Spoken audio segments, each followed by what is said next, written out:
안녕하세요. 사연 읽어주는 남녀입니다. 오늘도 와주셔서 감사드리며 그럼 오늘의 사연 바로 시작하겠습니다. 새벽 2시였습니다. 쿵쿵쿵. 현관문이 부서질 듯 누군가 발로 차는 소리에 잠에서 깼어요. 문 열어! 도둑년아! 당장 나와! 누군가의 날카로운 고함 소리가 아파트 복도에 울려 퍼졌어요. 남편이 놀라 벌떡 일어나 먼저 문을 열고 나갔습니다. 복도에는 형님이 얼굴이 벌겋게 달아올라서 서 있었어요. 아이, 형수님, 무슨 일이세요? 새벽에 이게. 형님은 남편의 말을 무시하고 저벅저벅 집 안으로 들어왔습니다. 그리고는 거실에 서 있던 제 뒤통수를 손바닥으로 세게 후려쳤어요.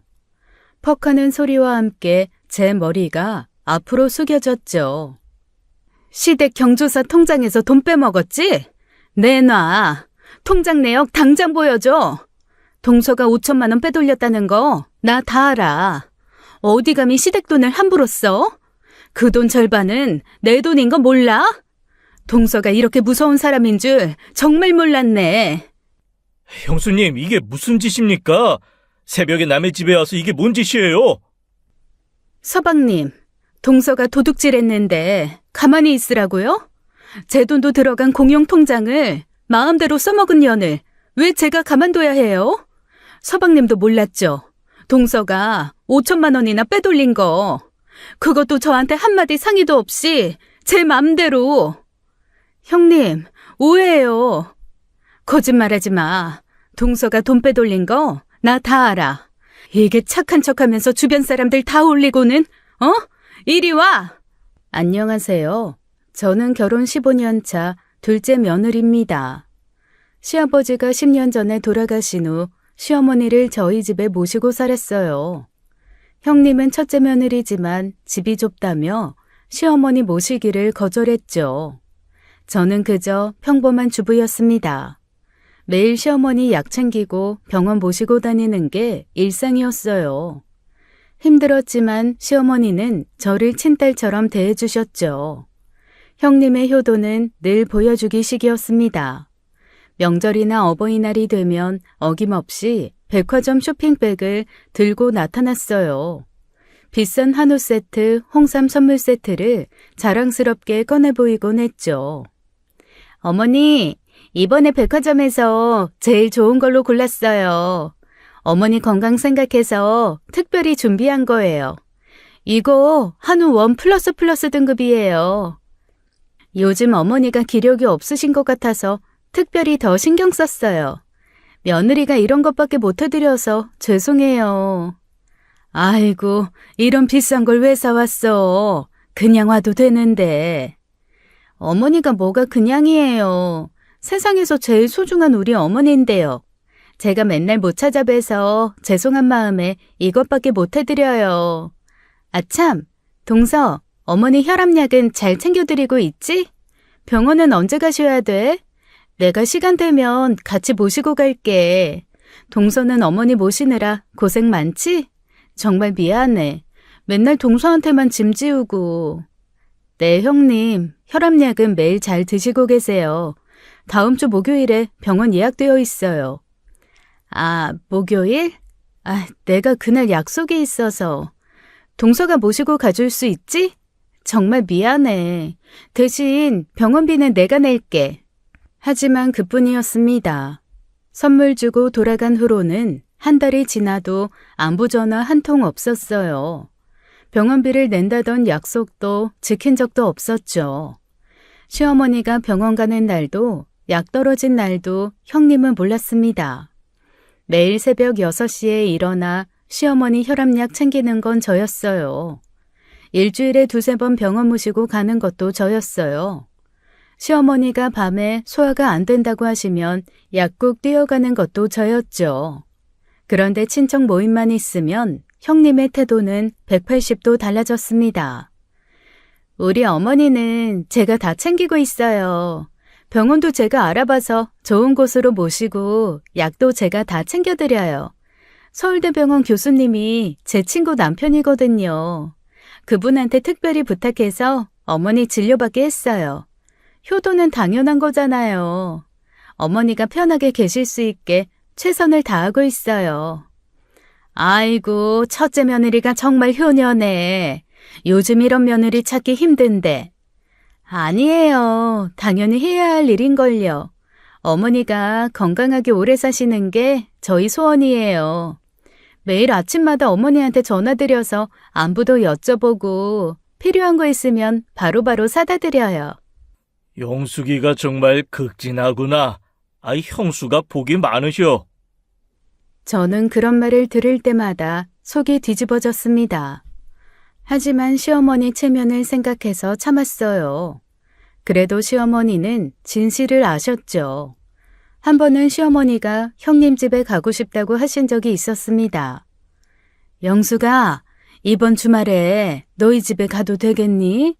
준영이도 보고 싶고 네 집 음식도 먹고 싶구나. 어머니, 저희 집이 너무 좁아서요. 어머니 모실 방도 없고 준영이도 재수학원 다니느라 바빠서 집에 잘 안 들어와요. 그리고 저희 집은 엘리베이터도 없는 4층이라 어머니 다리 불편하신데 계단 오르내리기 힘드실 거예요.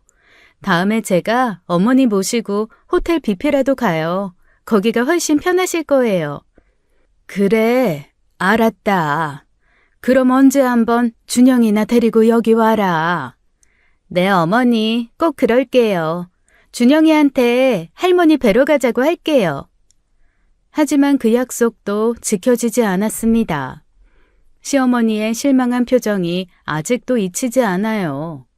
형님 집은 35평 아파트인데도 늘 좁다는 핑계였죠. 저희 집은 28평인데도 시어머니를 10년째 모시고 있는데 말입니다. 가장 화가 났던 건 시아버지 제사 때였어요. 저는 이틀 밤을 새워가며 제사 음식을 준비했어요. 갈비찜, 삼색전, 동그랑땡, 잡채까지 정성껏 만들었죠. 아이고, 음식이 정말 훌륭하네. 누가 이렇게 잘했어? 야, 이 갈비찜이 녹는다, 녹아. 아이고, 아버님 과찬이세요. 동서랑 같이 준비한 건데요. 어머니께서 평소에 알려주신 비법대로 했더니 이렇게 맛있게 됐네요. 동서가 고생을 많이 했어요. 손끝이 야무져서 제가 시키면 잘 거드네요. 그래도 아버님이 맛있게 드시니 정말 뿌듯하네요. 영숙이가 요리를 이렇게 잘했어? 몰랐네. 정말 맛있다. 에이, 제가 뭘요. 어머니께서 가르쳐주신 비법이 워낙 좋아서요. 저는 그저 옆에서 이것저것 배우면서 도운 정도예요. 그래도 다들 맛있게 드시니 보람이 있네요. 저는 아무 말도 하지 않았습니다. 그런데 시어머니가 나서셨어요. 영수가, 네가 언제 나한테 갈비찜 비법을 배웠니? 내가 너한테 요리 가르쳐준 적이 한 번도 없는데. 정희한테는 가르쳐줬지만 정희가 어제부터 부엌에서 혼자 다 한 거 내가 다 봤어. 너는 오늘 아침 10시에 와서 상 차리는 것만 도왔잖아. 그것도 수저 놓는 것만. 어머니, 제가 미리 양념이랑 재료 준비는 다 해놨어요. 양념? 정희가 어제 아침에 시장 가서 갈비 사오고 핏물 빼고 양념 다 만들고 했는데 내가 부엌에서 다 지켜봤어. 영수가, 남의 공을 가로채는 건 좋지 않아. 거짓말은 더더욱 나쁘고. 정희야, 수고했다. 음식이 정말 훌륭하구나. 네 정성이 다 느껴진다. 감사합니다, 어머니. 그래. 이 정희가 정말 솜씨가 좋구나. 저도 도왔는데. 형님의 얼굴이 빨갛게 달아올랐습니다. 친척들도 어색한 기색이 역력했어요. 저는 시어머니 덕분에 그날 정말 통쾌했죠. 형님은 늘 그런 식이었습니다. 겉으로는 효녀인 척 실제로는 손가락 하나 까딱하지 않으면서 남의 공을 가로채려 했어요. 늘 그랬으니 지켜보시던 시어머니께서 참다 그날 한마디 하신 거였죠. 몇 해 전 설날에도 정말 웃긴 일이 있었습니다. 새벽부터 일어나 정성껏 떡국을 끓였어요. 설날 아침 온 가족이 모여 앉았습니다. 시어머니, 남편, 아주버님, 형님이 차례로 자리에 앉았죠. 제가 정성껏 끓인 떡국을 상에 올렸어요. 김이 모락모락 나는 떡국에서 구수한 냄새가 퍼졌습니다. 하얀 떡이 국물 위에 동동 떠 있었죠. 형님이 먼저 한 숟갈 떠먹었습니다. 그러더니 갑자기 숟가락을 탁 내려놓았어요. 얼굴을 찌푸리며 물을 한 모금 마셨죠. 마치 뭔가 잘못된 음식을 먹은 사람처럼 인상을 썼습니다. 동서, 이거 떡국 맞아? 상한 건가? 왜 이렇게 느끼해? 사고를 너무 오래 끓인 것 같은데 국물 색깔도 너무 누렇고. 아, 이건 좀. 영수가 왜 그러니? 난 맛만 좋은데. 어머니는 또 동서 편만 드시네요. 솔직히 말씀드리면 이건 떡국이 아니에요. 떡국은 맑고 깔끔해야 하는데 이건 마치 설렁탕 국물 같아요. 제가 집에서 끓이는 떡국은 정말 투명하고 시원한 맛이 나거든요. 동서, 어머니 드시는 건데 좀 더 신경 써서 끓였어야지. 남편이 떡국을 한 입 먹더니 감탄했습니다. 국물을 연거푸 떠먹으며 고개를 끄덕였어요. 형수님 무슨 말씀이세요? 이거 정말 맛있는데요? 형 먹어봐. 진짜 맛있어. 사골 국물이 이렇게 진하고 구수할 수가 없어. 서방님은 배가 많이 고프셨나 보다. 이런 텁텁한 게 뭐가 맛있다고. 아, 동서, 혹시 미원 넣었어? 요즘 젊은 사람들은 다들 조미료로 맛을 내잖아. 미원 같은 거 넣으면 당연히 맛있지. 그런데 느끼해. 동서는 천연재료로 낸 자연스러운 맛을 모르는 거야? 형님, 저 조미료 하나도 안 넣었어요. 오직 사골이랑 대파, 마늘만. 그럼 더 이상한데? 왜 이렇게 느끼하지? 이렇게 느끼한데 어떻게 조미료를 안 넣었다는 거야? 동서는 설마 거짓말까지 하는구나? 그냥 솔직히 말해도 돼. 이해할게. 뭐 귀찮아서 그냥 조미료 툭툭 넣었을 수도 있지. 뻔했어요. 떡국 맛은 정말 아무 이상이 없었어요. 그냥 형님이 또 시비를 거는 거였죠. 그 입맛 까다롭다는 형님 아들 준영이도 핸드폰 보며 연신 떡국을 입에 우겨넣고 있었으니 말 다 한 거죠. 제 아들 준서도 맛있다고 먹고 있었고요. 아주버님도 떡국을 드시고는 놀란 표정을 지었습니다. 국물을 음미하듯 천천히 맛보더니 눈이 커졌어요. 뭐야? 진짜 맛있는데? 당신 왜 또 그래? 그냥 먹어. 사골 국물 맛 제대로인데? 요즘 떡국 하나 이렇게 정성껏 끓이는 집이 어디 있어? 괜히 새해 아침부터 이상한 소리 하지 말고 먹어. 당신까지 왜 그래? 눈 감고 먹으면 설탕인지 떡국인지도 구분 안 될 것 같은데. 동서는 요리 기본도 모르나 봐요. 사골은 12시간이면 충분한데 24시간씩이나 끓여서 이렇게 텁텁해진 거야. 떡도 너무 퍼졌고 달걀도 제대로 안 풀렸네. 난 솔직히 비위상해서. 바로 그때였습니다. 아주버님이 떡국을 먹다가 갑자기 숟가락을 멈췄어요. 눈을 크게 뜨고 국물을 한 번 더 맛봤죠. 마치 뭔가 중요한 걸 발견한 사람처럼 표정이 변했습니다. 잠깐만. 이 맛, 이거 완전히, 어머니, 이거 돌아가신 할머니 떡국 맛이에요. 분명해요. 이거 할머니가 끓여주시던 바로 그 떡국이야. 남편도 숟가락을 놓고 감탄했습니다. 맞아. 나도 방금 그 생각했어. 어릴 때 할머니가 명절마다 끓여주시던 바로 그 맛이야. 특히 이 구수하면서도 깔끔한 뒷맛이 정말 똑같다. 당신 어떻게 한 거야? 대파 들어간 타이밍도 완벽하고 달걀 푸는 방식도 똑같네. 재수씨, 대체 어떻게 한 거예요? 돌아가신 우리 할머니 떡국 비법을 어떻게 알았어요? 그때였습니다. 시어머니께서 형님을 물끄러미 바라보시다가 무덤덤하게 한마디 하셨죠. 맛없고 비위 상한다니 내가 미안하다. 네? 어머니께서 왜 미안하세요? 이거 내가 정희한테 요리법 알려줘서 그대로 끓이게 한 거다. 그런데 영숙이 네 입맛에는 안 맞는 모양이구나. 뭐 어쩌겠니? 내가 네 입맛에 맞출 수도 없고. 네? 내가 정희한테 특별히 가르쳐줬어. 우리 집안 3대째 내려오는 떡국 비법. 사골 고는 시간부터 시작해서 대파랑 마늘 넣는 순서, 달걀 푸는 방법, 심지어 떡 넣는 시간까지 다 내가 알려준 거다. 그러니 내가 미안해해야지. 그 순간 형님의 얼굴이 하얗게 질렸습니다. 숟가락을 든 손이 미세하게 떨렸어요. 믿을 수 없다는 표정으로 시어머니를 쳐다봤죠. 어머니가 동서한테 가르쳐 주신 거였어요? 그래, 뭐 잘못됐니? 아니, 그래도 이건 좀 맛이 이상한데 동서가 제대로 못 배운 거 아닐까요? 시어머니가 한숨을 쉬며 고개를 저으셨습니다. 내가 정희한테 우리 집안 비법을 알려줘서 정성 들여 만들었는데 네 입맛에는 안 맞았나 보다. 정말 미안하구나. 아니, 어머니, 제가 그런 뜻이 아니라... 형님의 얼굴이 토마토처럼 빨갛게 달아올랐습니다. 어쩔 줄 몰라 하며 숟가락을 놓았다 들었다 반복했어요. 괜찮아. 네가 맛없다고 하면 맛없는 거지. 억지로 먹지 말거라. 괜히 체하지.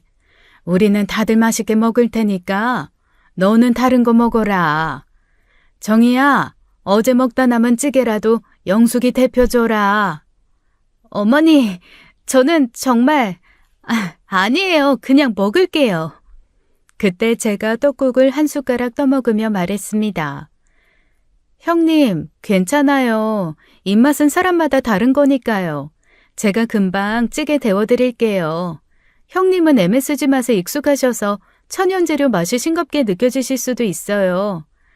그런데 찌개도 조미료 안 넣었는데 괜찮으세요? 형님은 아무 말도 못하고 그 자리에 얼어붙었습니다. 그리고 그때 조카가 정말 이 상황에 못을 박았죠. 그냥 먹어, 엄마. 엄마가 한 것보다 훨씬 맛있구만.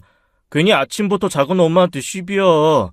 작은 엄마, 저 한 그릇만 더 주세요. 많이 담아주세요.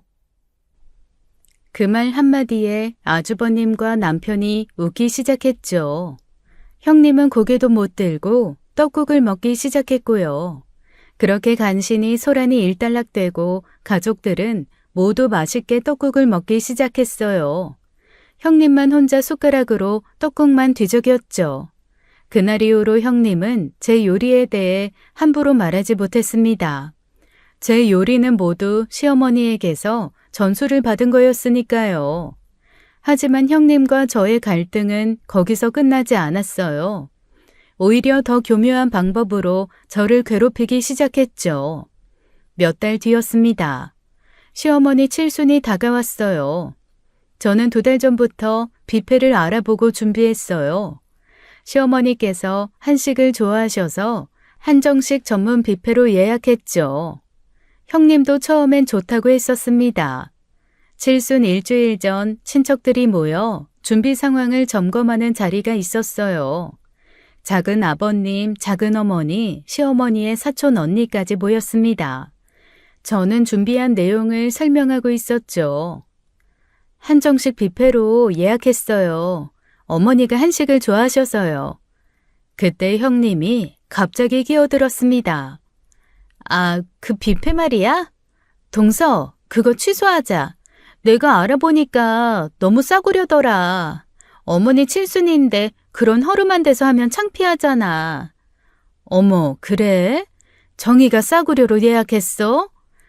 동서가 돈 아까워서 제일 싼 곳으로 한 것 같아요. 내가 아는 호텔 뷔페 있는데 거기가 훨씬 격이 달라요. 어머니 칠순인데 좀 품위 있게 해드려야죠. 저는 당황했습니다. 형님이 친척들 앞에서 대놓고 망신을 주는 거였어요. 형님, 이미 계약금도 냈어요. 그리고 형님도 그때 좋다고 신청하셨는데 나는 동서가 잘 알아봤을 거라 생각해서 그냥 찬성한 거지. 이렇게 구린 곳인 줄 알았으면 절대 안 했어. 어제 가서 직접 봤는데 정말 볼품없더라. 동서는 대체 무슨 생각으로 그런 곳을 예약한 거야? 정희야, 너무 아낀 거 아니야? 어머니 칠순인데. 그러니까요. 동서가 어머님 칠순을 이렇게 싸구려로 하다니. 친척들 다 오실 텐데 뭐라고 하겠어요. 어머님 체면은 또 어떻고요? 친척들이 수근거리기 시작했습니다. 바로 그때 시어머니가 입을 여셨어요. 내가 정희한테 그 한정식 뷔페로 해달라고 부탁한 건데. 어머니가요? 그래. 내가 거기 가봤는데 음식이 정갈하고 맛있더라. 나는 그 스테이크 나오는 호텔보다 한식이 좋다. 내가 선택한 곳인데 네가 왜 구린 곳이라고 그래?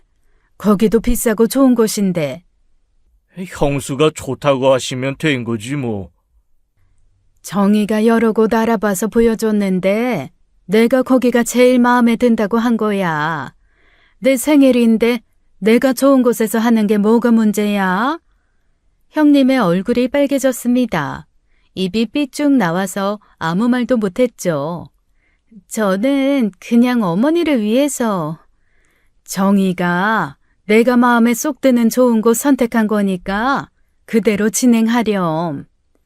저는 시어머니께 감사한 마음이 들었습니다. 형님은 삐진 표정으로 자리에 앉아 있었어요. 그리고 칠순잔치 당일이 되었어요. 12시 시작인데 형님은 1시가 넘어서야 나타났습니다. 시어머니는 형님을 기다리느라 피곤해 보이셨어요. 이 사람은 대체 왜 안 나타나는 거야? 전화도 안 받고. 같이 출발하신 거 아니셨어요? 뭐 어디 좀 들른다고 하더라고요. 어머니, 죄송해요. 제가 많이 늦었죠. 특별한 선물 구하느라 늦었어요. 형님은 큰 선물 상자를 들고 있었습니다. 친척들 앞에서 요란하게 포장을 풀기 시작했어요. 어머니, 이거 100만 원짜리 산삼이에요.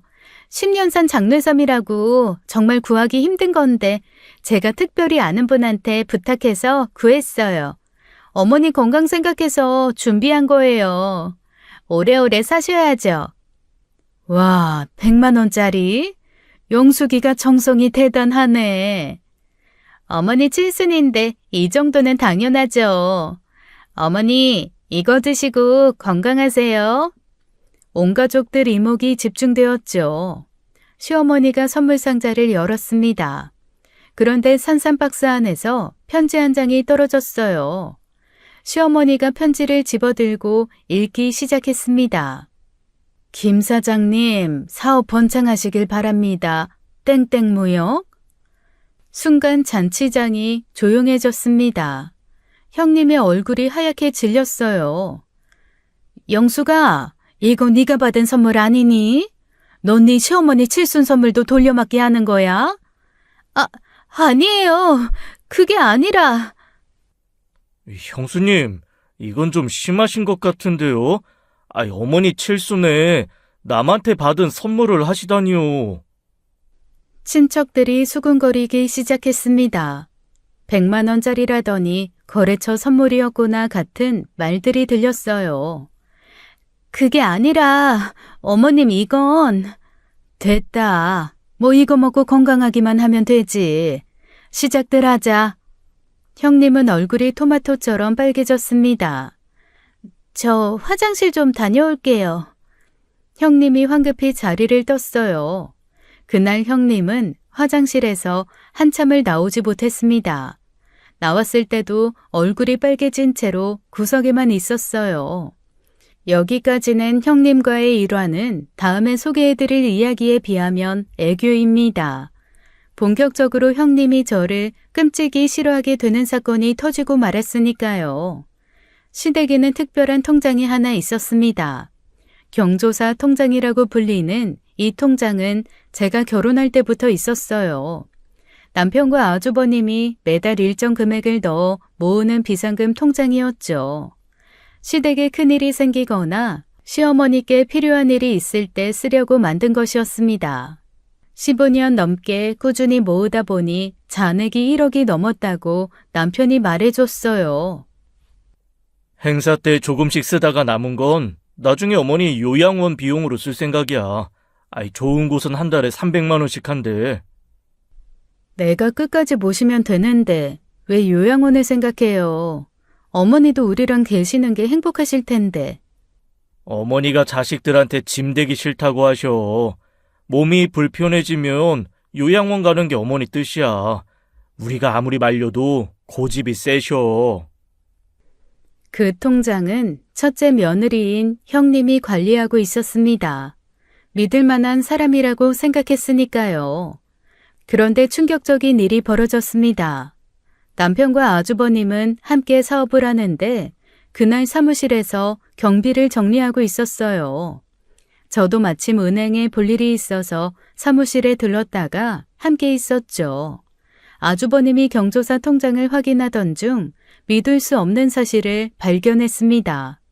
아주버님의 얼굴이 순식간에 새빨갛게 변했어요. 이거 뭐야? 돈이 다 어디 갔어?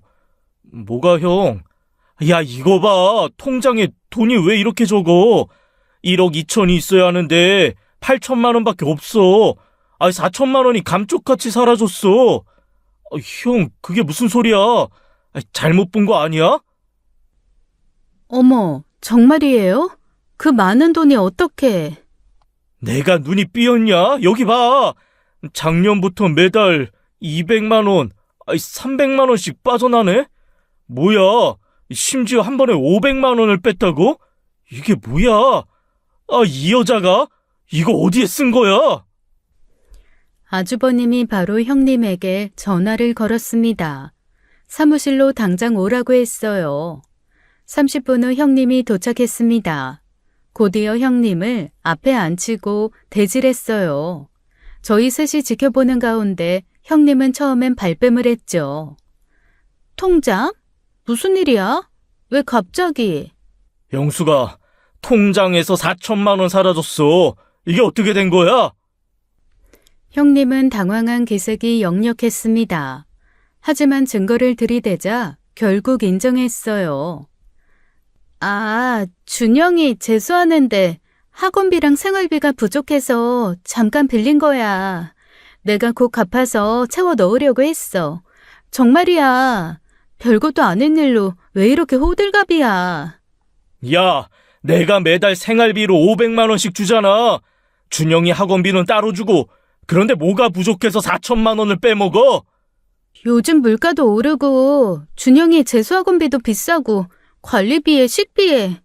그만해. 거짓말 그만하고 진짜 이유 말해. 하지만 형님은 조개처럼 입을 다물어 버렸어요. 결국 아주버님이 통장 거래 내역을 자세히 확인했습니다. 거래 내역을 하나하나 짚어가며 따졌어요. 2월 15일 갤러리아 백화점 320만 원. 이거 뭐야? 3월 8일 현대백화점 280만 원. 4월 20일 신세계 본점 450만 원? 이게 다 뭐냐고! 그건 내가 뭐를 좀 샀어. 필요한 거? 야, 내가 백화점에 확인해봤어. 샤넬 가방, 구찌 옷, 에르메스 지갑. 이게 생활비야? 어머니 요양원 갈 돈으로 명품 산 거야? 형님이 울기 시작했습니다. 무릎을 꿇고 빌었어요. 오빠, 미안해. 정말 미안해. 내가 정신이 나갔었어. 친구들 다 명품 들고 다니는데 나만 초라해 보여서. 친구, 50 넘은 나이에 친구들 따라 하려고 어머니 돈을 훔친 거야? 야, 이혼이야. 나는 도둑이랑 못 살아. 당장 나가. 오빠, 제발 한 번만 용서해줘. 내가 다 갚을게.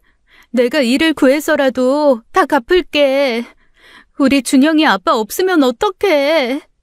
준영이가 왜 아빠가 없어? 이제 엄마가 없는 거지? 여보! 형 일단 진정해. 형수님, 이거 정말 너무하신 거예요. 그 돈이 얼마나 소중한 돈인데 어머니 편찮으실 때 쓰려고 저희 형제가 술도 안 먹고 15년 동안 모은 돈이잖아요. 알아요. 다 알아요. 제가 정말 잘못했어요. 6개월만 시간을 주세요. 이래서 다 갚을게요. 며칠 후 아주버님이 중요한 결정을 발표했습니다. 이제부터 경조사 통장은 재수 씨가 관리해 주세요. 카드도 통장도 다 재수 씨 명의로 바꿀 거예요. 오빠, 왜 동서한테? 내가 첫째 며느리인데, 내가 15년 동안 관리했는데. 15년 동안 관리하면서 4천만 원 빼먹은 사람한테 어떻게 맡겨? 재수 씨는 10년 동안 어머니 모시면서 한 번도 문제 없었어. 오히려 자기 돈으로 어머니 약 사고 병원비 내면서도 한마디도 안 했잖아. 이제 정말 잘 관리할게. 다시는 안 그럴게. 제발 한 번만 믿어줘. 늦었어. 신뢰는 한 번 깨지면 회복이 안 돼. 그리고 영수가 네가 빼먹은 4천만 원 6개월 안에 다 갚아? 안 그러면 정말 이혼이야? 형님은 그날 울면서 집을 나갔습니다. 통장 관리권까지 빼앗긴 것이 자존심이 많이 상했겠죠. 하지만 완전히 자업자득이었어요. 그날 이후 형님의 시댁 내 입지는 완전히 무너졌죠. 하지만 이때는 몰랐어요. 이 사건으로 형님이 무슨 막장짓을 저지를지는요. 시어머니가 정기 건강검진을 받고 한 달쯤 뒤였습니다. 병원에서 연락이 왔어요. 정밀 검사가 필요하다는 것이었어요. 일주일 후 검사 결과가 나왔습니다. 췌장암 3기였어요. 온 가족이 충격에 빠졌습니다. 의사 선생님의 설명은 차가웠어요. 수술이 어렵고 항암 치료를 해도 6개월 정도가 한계라고 했습니다. 시어머니는 담담하게 받아들이셨지만 저희는 눈물을 참을 수 없었어요. 형님은 병원 복도에서 대성통곡했습니다. 어머니, 제가 못난 며느리라 효도도 못했는데 이제부터라도 정말 잘할게요. 뭐든지 다 해드릴게요. 그런데 30분 후 저는 충격적인 장면을 목격했어요. 화장실에 가려고 대기실을 지나가는데 형님이 통화하는 소리가 들렸습니다. 췌장암 3기래. 의사가 길어야 6개월이라고 하더라. 솔직히 말해서 어차피 얼마 못 사실 텐데 치료비로 괜히 돈 쓰고 가족들 피곤하게 매달리는 것보다 그냥 보내드리는 게 낫지 않겠어? 깔끔하게. 그치. 질질 끌면 서로 피곤해지지. 어? 맞아. 재산? 재산은 좀 있으실걸? 그래, 난 돈 다 쓰고 갈 거야. 봐, 우리 어머니처럼 돈도 안 쓰고 저러시다가 암 걸리면 그게 얼마나 억울한데. 뭐? 그래. 당장은 어렵고 내가 나중에 여행 일정 잡아볼게. 저는 참을 수 없었습니다. 형님 앞으로 다가가 휴대폰을 빼앗았어요. 형님, 방금 뭐라고 하셨어요? 야, 뭐야? 동서, 내 폰 돌려줘. 너 남의 통화 엿듣고 있었니? 엿듣고 싶어서 들은 게 아니라 형님 목소리가 너무 커서 다 들렸어요. 주변 사람들 다 형님만 보고 있는 거 안 보이세요? 어머니가 암 선고 받으신 지 1시간도 안 됐는데 벌써 치료비 아까워하는 거예요? 너는 진짜 시어머니 생각해서 그러는 거야? 아니면 착한 며느리 코스프레 하는 거니? 이제 그만해. 너 지켜주는 시어머니도 내년이면 이 세상에 없어. 그때 가서 누가 네 편 들어줄 것 같아? 형님, 정말 인간이세요? 형님한테 시어머니는 그저 자기 편 들어주는 사람, 아니면 재산 남겨줄 사람으로만 보이나 봐요? 저는 달라요. 저한테 어머니는 가족이에요. 그래서 그래요. 가족? 그래, 누가 아니래? 나도 가족이야. 나도 슬프고 안타까워. 그런데 현실을 봐. 의사도 가망이 없다고 하잖아. 돈 때문에 그러세요? 뭐? 내가 돈 때문이라고? 아니에요? 형님, 거울 좀 보세요. 형님 얼굴에 돼지처럼 욕심이 가득해요. 부끄러운 줄 아세요. 형님의 얼굴이 빨개졌습니다. 할 말을 잃고 입만 뻥긋거렸어요. 저는 형님의 휴대폰을 바닥에 던지고 돌아섰습니다. 형님의 본심을 알게 된 충격과 분노가 가슴을 가득 채웠어요. 하지만 동시에 결심도 섰습니다. 어떻게든 시어머니를 살려야겠다고요. 항암 치료가 시작된 후 형님의 태도는 완전히 달라졌습니다. 처음 한두 번은 병원에 왔지만 그 후로는 한 달에 한 번도 오지 않았어요. 매번 바쁘다는 핑계만 댔죠. 시어머니가 항암 부작용으로 밤새 구토하실 때 저는 등을 쓸어드리며 간호했습니다. 형님은 그저 전화로만 안부를 물었어요. 그것도 아주 짧게 형식적으로만 했죠. 어느 날 형님이 전화를 했습니다. 동서, 이번에 병원비 얼마나 나와? 이번 달은 300만 원 정도예요. 보험이 있는데 그만큼이나 나와? 네. 왜 그러세요? 저 바빠요. 그거 병원비 공용통장에서 쓰지 마. 동서가 어머니 아끼는 마음 아니까 동서 돈으로 내. 동서도 그랬잖아. 동서가 하겠다고. 동서가 내뱉은 말 동서가 책임져. 대체 왜 그러세요? 이 정도는 아니었잖아요, 형님. 아니, 동서가 어머니 살리고 싶다고 했잖아. 그럼 동서가 책임져야지. 왜 내 돈까지 왜 끌어들여? 아무튼 나는 할 말 없어. 그리고 괜히 이상한 소리해서 애아빠 귀에 이상한 말 들어가게 하지 마. 저는 어이가 없었습니다. 형님은 원래 돈을 좋아하긴 했지만 적어도 시어머니께는 잘 보이려고 애썼던 사람이었어요. 그런데 갑자기 이렇게 노골적으로 변한 게 이상했습니다. 뭔가 숨기는 게 있다는 직감이 들었어요. 병실에서 시어머니가 물으셨습니다. 영숙이 전화니? 정희야, 영숙이는 요즘 왜 안 오니? 형님이 요즘 좀 바쁘신가 봐요. 그래, 전화라도 자주 했으면 좋겠는데. 그때 마침 형님에게서 다시 전화가 왔어요. 저는 바로 시어머니께 바꿔드렸습니다. 영숙아, 병원에 언제 올 거니? 아, 어머니, 죄송해요. 제가 감기가 심하게 걸려서 병원에 가면 어머니께 옮길까봐 못 가고 있어요.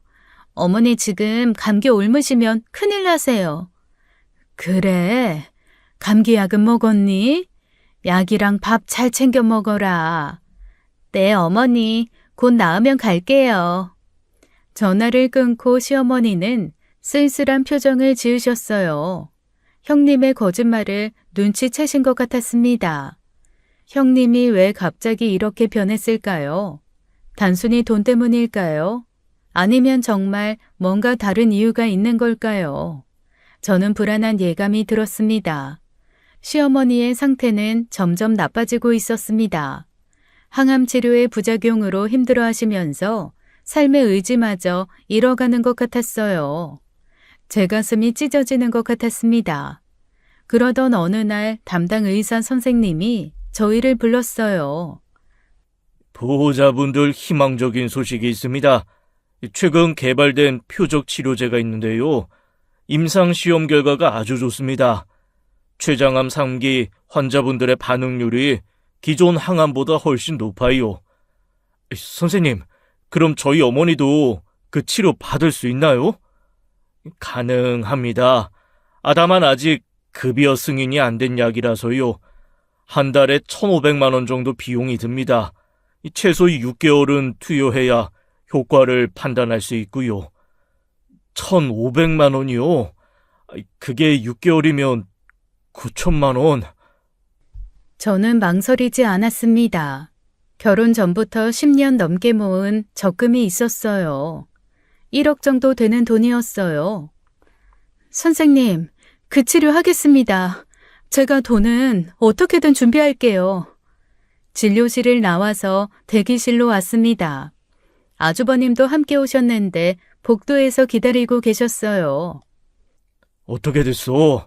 의사 선생님이 뭐래? 형, 신약이 있대. 효과가 좋다는데 보험이 안 돼서 한 달에 1,500만 원이래. 6개월 정도 항암을 하셔야 하고. 1,500만 원? 그럼 6개월이면 거의 1억이네. 제가 적금 해약할게요. 재수 씨, 그게 무슨 소리예요? 재수 씨가 시집 오기 전부터 모은 돈 아니에요? 그러니까 형, 경조사 통장에서 쓰면 안 될까? 당연히 거기서 써야지. 그 돈이 뭐 때문에 있겠어? 이럴 때 쓰라고 모아둔 거잖아. 하지만 맞아. 우리가 15년 동안 모은 돈은 1억이 넘는데 그걸로 충분해. 재수 씨, 신경 쓰지 마요. 어머니 치료비는 당연히 아들들인 우리가 함께 부담해야지. 왜 재수 씨 혼자 짊어지려고 해요? 정말 감사해요.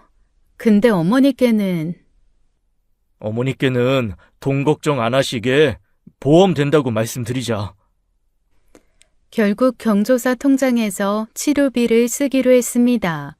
하지만 시어머니께는 비밀로 했어요. 정희야, 이 새로운 약이 너무 비싼 거 아니니? 괜히 너희들 부담 주는 거 아니야? 어머님, 그런 생각 마셔요.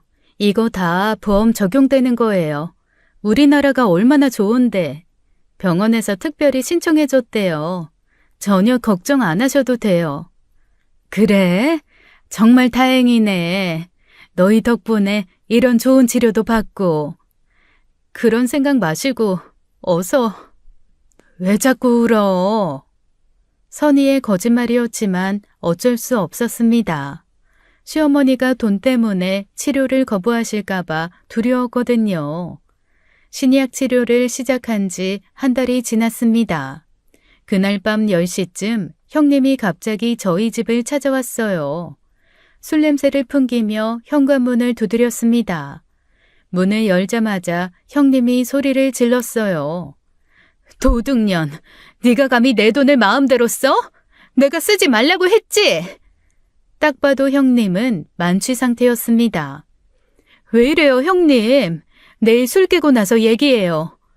네가 통장에서 5천만 원 빼간 거 다 알아.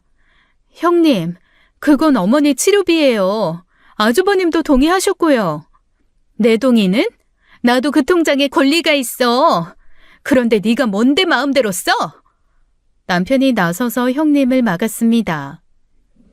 형수님, 이게 무슨 짓입니까? 어머니 치료비인데 왜 이러세요? 그 순간 형님이 손을 휘둘렀고 제 뒤통수를 쳤죠. 형수님! 어머니 치료비? 병원에서도 의사가 가망 없다고 했잖아. 이 답답한 것들아. 그런데 왜 1억씩이나 태워? 바로 그때 아주버님이 헐레벌떡 뛰어들어왔습니다. 형님의 얼굴을 보자마자 소리를 질렀죠. 내가 여기 오지 말라고 했지? 지금 무슨 소리 하는 거야? 지금 너 돈이 아까워서 이러는 거야? 오빠도 정신 차려. 의사가 길어야 6개월이라고 했는데 왜 1억을 낭비해? 그 돈이면 준영이 유학도 보낼 수 있는 돈이야. 준영이 그렇게 해서 유학 가면 걔가 대단히도 좋아하겠다. 네 장모님이 암에 걸려도 이렇게 했겠어? 돈 아까워서 치료 안 했겠냐고. 우리 엄마는 달라. 안 아프시거든. 뭐? 저는 참을 수 없었습니다. 형님, 준영이가 지금 죽을 병에 걸렸다고 생각해보세요. 살아날 확률이 1%라고 해보라고요. 그래도 돈부터 계산하면서 치료할지 말지 고민할 거예요? 야, 어디서 내 자식을 걸고 넘어져? 네가 감히 준영이를 입에 올려? 자식 아프면 앞뒤 안 가리고 돈이든 뭐든 다 쓰면서 부모가 아프니까 돈부터 계산하네요. 예전에 누가 그러더라고요. 부모는 자식 아프면 집 팔 준비부터 하는데 자식들은 부모 아프면 병원비부터 아까워한다고. 설마 그런 사람들이 있을까 하고 저 안 믿었는데 이제 믿어져요. 형님 보니까 정말 그런 사람이 있네요. 형님의 얼굴이 불그락 푸르락 변했습니다. 입술이 부들부들 떨렸어요. 너희가 뭘 알아? 아무것도 모르니까 이러지. 동서도 아무것도 몰라. 재산 하나 없는 시어머니라는 거. 뭐라고? 재산? 그게 무슨 말이야? 됐어. 그만해. 아무튼 내 돈은 쓰지 마. 그래, 알았다. 나가, 당장 나가. 너 같은 년이 내 아내였다니. 멍청한 것들. 형님이 문을 쾅 닫고 나갔습니다. 우리는 모두 충격에 빠져 말을 잃었어요. 아주버님은 심각하게 이혼을 준비하겠다고 말을 했죠. 저희 부부는 아주버님을 위로하며 그날 잠을 잘 수가 없었습니다. 형님과 크게 싸운 지 일주일 후였습니다. 시어머니 병문안을 위해 지방에서 큰 이모님이 올라오셨어요. 8순이 넘으신 연세에도 시어머니를 걱정하시며 먼 길을 오신 것이었죠. 병실에서 두 분이 손을 꼭 잡고 우셨습니다. 큰이모님은 시어머니 상태를 보시고는 안타까워하셨어요. 1시간쯤 이야기를 나누다가 돌아가시기로 했습니다. 저희가 병원 로비에서 배웅까지 나갔는데 큰이모님이 갑자기 남편과 아주버님을 불러 세웠어요. 민수야, 민호야, 너희들 정신이 있는 거야, 없는 거야? 큰이모님, 무슨 말씀이세요? 어머니 살아계신데 벌써 재산조사부터 하고 다니냐? 너희가 그렇게 돈에 환장했어? 재산 조사요? 그게 무슨 말씀이세요? 큰 이모님이 화난 표정으로 말을 이었습니다. 며칠 전에 양복 입은 남자가 우리 동네 왔더라. 순자 명의로 된 땅 있냐고 이장한테 물어보고 다녔대. 심지어 등기소까지 가서 조사했다더구나. 뭐라고요? 아이, 우리는 그런 사람 보낸 적 없는데. 그 남자가 뭐라고 했는지 알아? 순자가 안말기라서 가족들이 재산정리 차원에서 자기를 보냈다고 했대. 어머니가 곧 돌아가실 것처럼 말하고 다녔다는 거야. 아주버님의 얼굴이 창백해졌습니다. 저희는 정말 모르는 일이에요. 어머니 재산 같은 거 관심도 없고요. 그럼 누가 그런 짓을 했겠니? 순간 저는 직감적으로 알았습니다. 형님의 짓이라는 걸요. 최근 형님이 돈에 집착하는 모습, 시어머니 치료비를 아까워하는 태도, 그리고 저희 집에서 술 마시고 꼬장을 부렸을 때 마지막으로 했던 말까지 모든 게 연결되는 느낌이었어요. 순자는 모르게 해라. 그래도 자식들이 그런다는 거 알면 얼마나 상심하겠니? 큰이모님, 저희 절대 아니에요. 누가 그런 짓을 했는지 꼭 알아내겠습니다. 큰이모님이 돌아가신 후 우리는 충격에 빠졌습니다. 설마 영숙이가? 형님 같아요. 최근 행동이 너무 이상했잖아요. 하지만 아무리 그래도 어머니 살아계신데 재산 조사를? 불안한 예감이 현실이 되는 것 같았습니다. 형님은 이미 시어머니의 죽음을 기다리고 있었던 거였어요. 큰이모님이 돌아가신 후 아주버님의 표정이 어두워졌습니다. 아주버님이 형님에게 전화를 걸었어요. 영숙아, 너 혹시 최근에 시골 다녀온 적 있어? 시골? 무슨 시골? 왜 갑자기 그런 걸 물어? 누가 어머니 명의 땅 조사하러 다녔대. 너 아니지? 내가 미쳤어? 왜 내가 그런 짓을 해? 오빠, 나를 뭘로 보는 거야? 형님은 발뺌했지만 목소리가 떨렸습니다. 일주일 뒤 시어머니 상태가 호전되었어요. 신약이 효과를 보이기 시작한 것이었어요. 시어머니께서 집에 가고 싶다고 하셔서 퇴원하기로 했습니다. 병원에서 가까운 아주버님 집에 모시기로 했죠. 아주버님 집에 도착하니 형님이 집에 있었습니다. 욕실에서 물소리가 나는 걸 보니 외출 준비 중인 것 같았어요. 아주버님이 시어머니를 큰 방에 모셨습니다. 시어머니는 오랜만에 퇴원해 피곤하셨는지 바로 잠드셨어요. 아주버님이 안방에서 나오다가 거실 소파에 놓인 형님 가방을 보았습니다. 가방이 열려 있었고 서류 뭉치가 빠져나와 있었어요. 무심코 꺼내본 서류는 충격적인 것이었어요. 김순자 씨 재산 현황 중간 보고서. 아주버님의 손이 떨렸습니다. 보고서를 펼쳐보니 시어머니의 재산이 상세하게 분석되어 있었어요. 부동산, 예금, 보험까지 모든 것이 조사되어 있었죠. 그때 욕실에서 형님이 나왔습니다. 아주버님의 표정을 보고는 얼어붙었어요. 영수가 따라 나와. 할 얘기가 있어.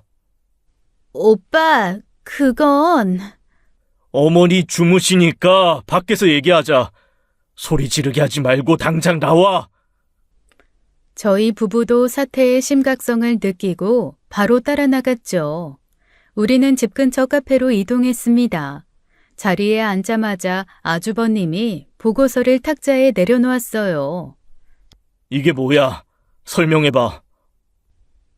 형님은 당황하다가 이내 표정을 바꿨습니다. 숨길 것도 없어. 어머니 돌아가시면 재산 분배해야 하잖아. 그래서 미리 알아본 거야. 형수님, 어머니 살아계신데 어떡해? 곧 돌아가시겠죠, 서방님. 현실적으로 생각해야지. 의사도 길어야 6개월이라고 했잖아. 그래서 어머니 재산이 얼마가 되건? 형님이 갑자기 당당한 표정으로 보고서를 펼쳤습니다. 봐, 어머니 명의로 된 거 하나도 없어. 땅도 없고 예금도 없고 아무것도 없다고. 재산이 제로야, 제로. 그래서 그래서라니? 그래서라니? 놀랍지 않아? 평생 살아오신 분이 재산이 하나도 없다잖아. 난 어머니가 부자인 줄 알았어. 봉사도 많이 하고 그러셔서.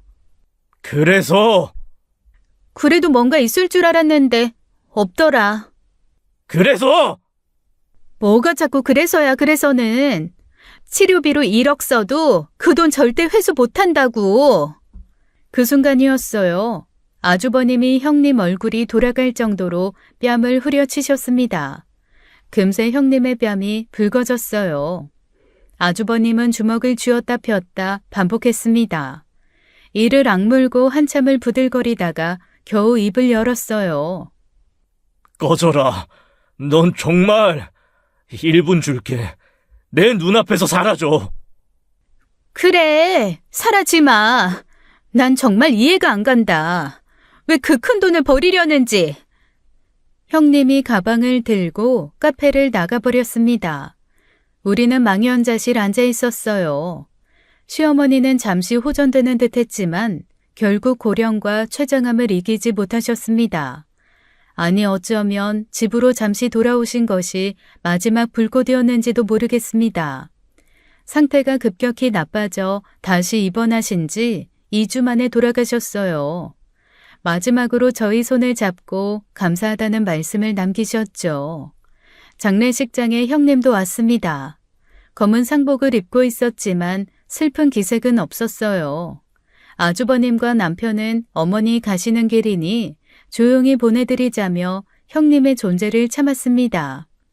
형님은 그런 아주버님을 보며 비웃었어요. 내 말이 맞았지? 어차피 돌아가실 상황이었어. 의사도 분명하게 말했고. 기적이 아무 때나 일어나면 괜히 기적이겠어? 어때? 1억씩 날려가며 고생한 보람이 있어? 영수가 입 좀 다물어. 현실을 인정해. 돈만 날리고 결국 이렇게 됐잖아. 형님은 끊임없이 입을 놀렸지만 저희는 참았습니다. 어머니 가시는 마지막 길 소란을 일으키고 싶지 않았죠. 장례를 치른 다음 날 변호사가 찾아왔습니다. 시어머니께서 남기신 유언장이 있다는 것이었어요. 고 김순자 여사님께서 6개월 전 저희 사무실에서 공증받으신 유언장입니다. 변호사가 유언장을 펼쳤습니다. 우리는 모두 충격에 빠졌어요. 이민수 씨에게 10억, 이민호 씨에게 10억, 그리고 박정희 씨에게 10억을 상속합니다. 뭐라고요? 30억? 어머니가 30억이 있었다고요? 정확히는 그 이상이고 상속세 등등을 제외하면 그 정도 됩니다.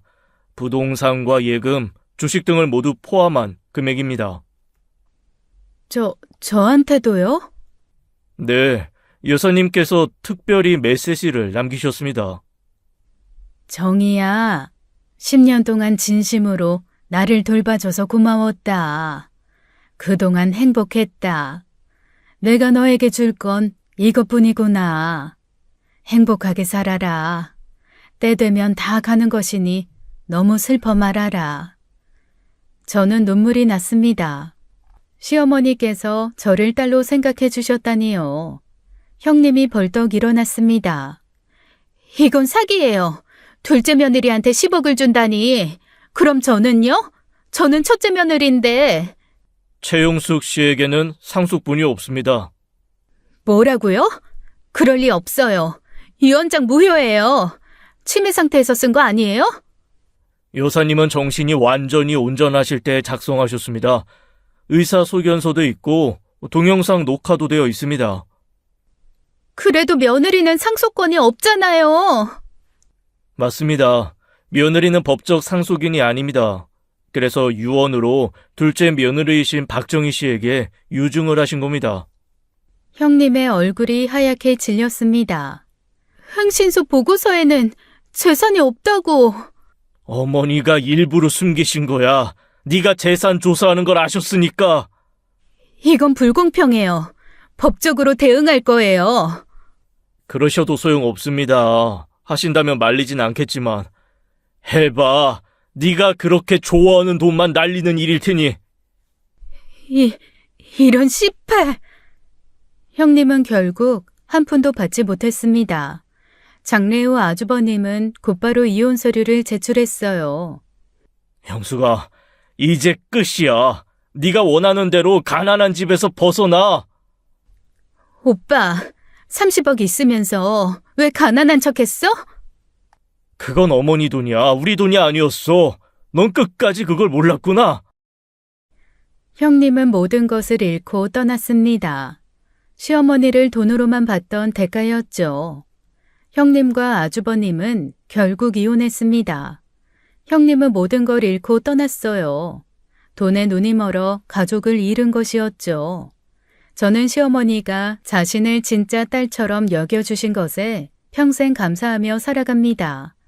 10억이라는 유산도 유산이지만 그보다 더 큰 것을 남겨주셨어요. 진정한 가족의 의미와 사랑의 가치를 가르쳐 주셨죠.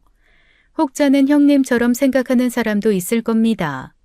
희망이 안 보이는데 발버둥친 우리를 바보로 생각할지도 모르죠. 의사가 6개월이라고 했는데 왜 그렇게 시어머니를 살리기 위해 돈을 썼냐고 할 수도 있어요. 멍청하다고, 바보 같다고 생각할 수도 있습니다.